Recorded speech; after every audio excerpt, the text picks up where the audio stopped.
दोस्तों आप सभी का स्वागत है। दोस्तों 13 से 14 दिन ही बचे हैं होमगार्ड के एग्ज़ाम के लिए और ये 25 से 27 अप्रैल को होना है।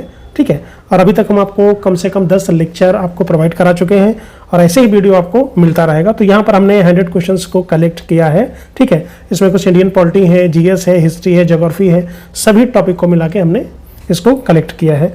तो एक बार इसको आप देखिए, इसको ध्यान से पढ़िए और अपना स्कोर बताइए कि आप अगर ये पेपर मिलता आपको तो आप 100 में से कितने क्वेश्चन आप कर पाते। ठीक है, अगर आपका 65 प्लस आ रहा है तो प्लीज़ आप कमेंट करके ज़रूर बताइए। ठीक है, अगर और कुछ पढ़ना है और कोई सब्जेक्ट पढ़ना है तो उसके लिए कमेंट करके बताइए। प्लीज़ वीडियो को पूरा देखिएगा। तो आइए स्टार्ट करते हैं। भारतीय संविधान का मौलिक अधिकार किस भाग में वर्णित है? तो भाग 3 में वर्णित है मौलिक अधिकार। न्यायिक पुनरावलोकन, ठीक है, जो जुडिशियल रिव्यू का अधिकार किसके पास है, किसके पास होता है? तो ये होता है न्यायपालिका के पास। ठीक है, राज्यपाल की नियुक्ति कौन करता है? राज्यपाल की नियुक्ति राष्ट्रपति के द्वारा की जाती है। लोकसभा का विघटन कौन कर सकता है? तो यहाँ पर आपको ऑप्शन जरूर देखने हैं, प्रधानमंत्री, राष्ट्रपति, स्पीकर और सुप्रीम कोर्ट। तो आंसर आ जाएगा राष्ट्रपति। वित्त आयोग कितने वर्षों में बनता है? तो वित्त आयोग का जो गठन है वो 5 वर्षों पे किया जाता है और अनुच्छेद 280 का संबंध है वित्त आयोग से। भारत में मानसून मुख्यतः किस दिशा से आता है? तो ये मुख्यतः दक्षिण पश्चिम दिशा से आता है। लू किस प्रकार की हवा है? ठीक है, जो लू चलता है गर्मियों में, तो लू एक क्या है? गर्म और शुष्क हवा है। काली मिट्टी किस फसल के लिए उपयुक्त है? क्वेश्चन खूब पूछा जाता है और खूब रिपीट भी होता है। तो ये कपास के लिए उपयुक्त होती है काली मिट्टी। ठीक है, अगर आपने अभी तक चैनल को सब्सक्राइब नहीं किया है तो प्लीज़ आप सब्सक्राइब कर लें। भूकंप का मापन किस यंत्र से होता है? तो भूकंप को हम सिस्मोग्राफ से मापते हैं। सुनामी का मुख्य कारक क्या है? तो सुनामी क्या है? वो एक प्रकार का भूकंप है। ठीक है, आरबीआई का मुख्य कार्य क्या होता है? रिजर्व बैंक ऑफ इंडिया का मुख्य कार्य होता है बैंकिंग नियंत्रण। नहीं, ऑप्शन बी हो जाएगा आपका। मुद्रास्फीति से क्या होता है? तो कीमतें बढ़ जाती हैं। राष्ट्रीय आय में क्या शामिल होता है? तो यहाँ पे जो ऑप्शन हो जाएगा सभी क्षेत्र।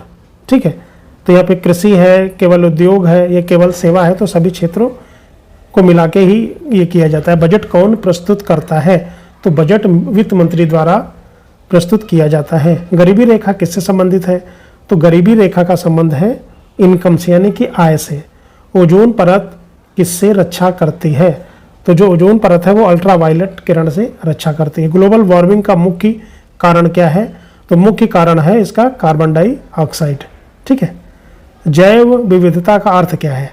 ठीक है, जीवों की विविधता इसका मतलब होता है। ठीक है, वन संरक्षण अधिनियम कब बना था? ये क्वेश्चन को पूछा जाता है। तो 1980 में बना था वन संरक्षण अधिनियम। राष्ट्रीय उद्यान किसके लिए होते हैं? तो ये होता है आपका वन्य जीव संरक्षण के लिए होता है राष्ट्रीय उद्यान। ठीक है, डीएनए किसका सहायक होता है? ठीक है, तो जो डीएनए है वो आनुवांशिक जानकारी इससे प्राप्त हो जाती है डीएनए से। बल की इकाई क्या है? तो बल की इकाई है न्यूटन। ठीक है, तो F इक्वल टू क्या होता है? m इंटू ए, मास इंटू एक्सेलरेशन। ऊर्जा की इकाई क्या है? तो ऊर्जा को हम जूल में मापते हैं। प्रकाश की गति क्या है? प्रकाश की गति है 3 × 10⁸ मीटर पर सेकेंड। ये है प्रकाश की गति। ध्वनि किसमें नहीं चलती है? तो ध्वनि निर्वात में नहीं चलती है। भारतीय राष्ट्रीय कांग्रेस की स्थापना कब हुई थी? तो 1885 में हुई थी। ठीक है, जलियांवाला बाग हत्याकांड कब हुआ था? तो 1919 में हुआ था। असहयोग आंदोलन किसने शुरू किया था? तो गांधी जी ने शुरू किया था असहयोग आंदोलन। दांडी मार्च कब हुआ था? दांडी मार्च हुआ था 1930 में। भारत छोड़ो आंदोलन कब हुआ था?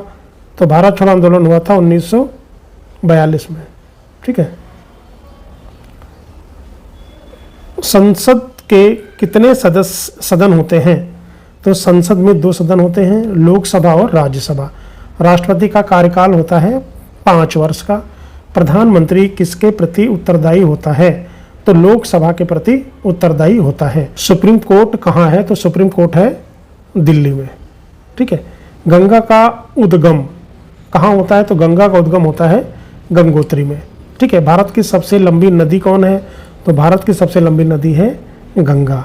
भारत का सबसे बड़ा राज्य जनसंख्या के आधार पर है उत्तर प्रदेश। भारत की राजधानी है दिल्ली। विश्व व्यापार संगठन यानी WTO का मुख्यालय कहाँ है? तो इसका मुख्यालय है जिनेवा में। ठीक है, WTO का मुख्यालय है जिनेवा में। अंतर्राष्ट्रीय मुद्रा कोष का मुख्यालय है वाशिंगटन DC में। संयुक्त राष्ट्र संघ की स्थापना कब हुई थी? तो 1945 में हुई थी। भारतीय अंतरिक्ष अनुसंधान संस्थान यानी इसरो का मुख्यालय कहाँ पे है? तो बेंगलुरु में है। DRDO किस क्षेत्र से संबंधित है? तो DRDO का संबंध है रक्षा क्षेत्र से। भारत में वस्तु एवं सेवा कर GST कब लागू हुआ था? तो 2017 में लागू हुआ था। नीति आयोग की स्थापना कब हुई थी? 2015 में हुई थी। ब्लू रिवोल्यूशन का संबंध है मत्स्य पालन से। हरित क्रांति मुख्यतः किससे संबंधित है? तो हरित क्रांति का संबंध है कृषि उत्पादन। ठीक है, खासतौर से मोटे अनाज। श्वेत क्रांति का संबंध है दुग्ध उत्पादन से। मानव रक्त का लाल रंग किस कारण होता है? तो ये हीमोग्लोबिन के कारण होता है। ऑप्शन बी आ जाएगा। मानव शरीर में कुल हड्डियां कितनी होती हैं? तो 206 हड्डियां होती हैं मानव शरीर में।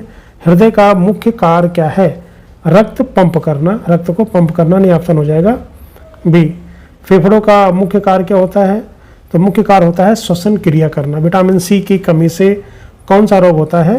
तो स्कर्वी रोग होता है विटामिन C की कमी से। दाब की SI इकाई होती है पास्कल। विद्युत धारा की SI इकाई क्या है? तो विद्युत धारा की SI इकाई है एम्पेयर। प्रतिरोध यानी रेजिस्टेंस की इकाई क्या है? तो उसकी इकाई है B यानी ओम। ठीक है, जो प्रतिरोध है उसको हम ओम से मापते हैं।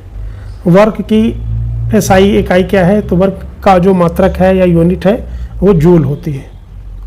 शक्ति की यानी पावर की SI इकाई क्या होता है? पावर को हम वाट में मापते हैं, यानी ऑप्शन हो जाएगा C। गंगा नदी का उद्गम स्थल कहाँ है? तो गंगा नदी का उद्गम स्थल है गंगोत्री में। भारत की सबसे लंबी नदी कौन सी है?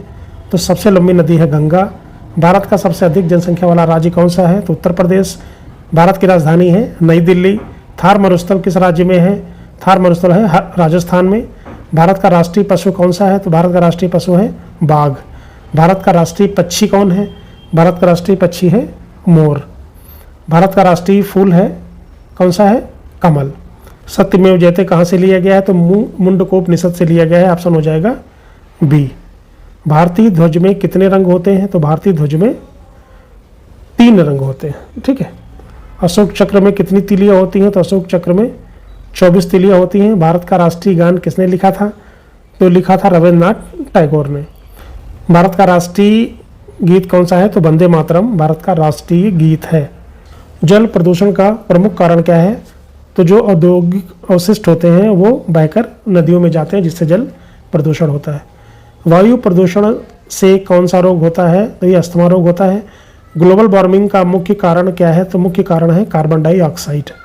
जल संरक्षण का सर्वोत्तम तरीका क्या है? तो सर्वोत्तम तरीका है वर्षा एवं संचयन। वनों की कटाई से क्या बढ़ता है? तो उससे क्या बढ़ता है? तापमान बढ़ता है। अगर हम वनों को काटते हैं तो उससे तापमान बढ़ता है। पानी का pH होता है 7।